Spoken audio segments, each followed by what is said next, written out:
C'est très ému que Stéphanie Gibaud sort du tribunal. La justice vient de reconnaître le harcèlement moral dont elle a été victime. En 2008, elle avait refusé de détruire des documents susceptibles de prouver que les clients français d'UBS étaient incités à ouvrir des comptes en Suisse non déclarés. Elle avait dénoncé les faits avant d'être finalement licenciée pour motif économique.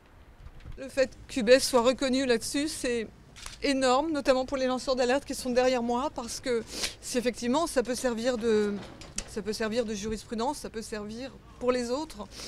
Un pas est franchi, reste un bémol, la compensation financière n'est pas suffisante pour l'ancienne salariée qui n'a toujours pas retrouvé d'emploi ni de vie normale.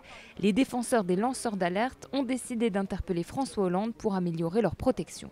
On imagine bien l'ampleur des données qu'elle a pu transmettre au fisc français. C'est pas possible qu'on la laisse comme ça, sans rien, et que le simple rattrapage du préjudice, ça soit 30 000 €. Et donc c'est la raison pour laquelle, avec 25 organisations, on a lancé une lettre ouverte au président de la République il y a 2 jours pour demander un statut pour les lanceurs d'alerte. En attendant, l'avocat de Stéphanie Gibaud pourrait formuler un recours pour obtenir une meilleure réparation.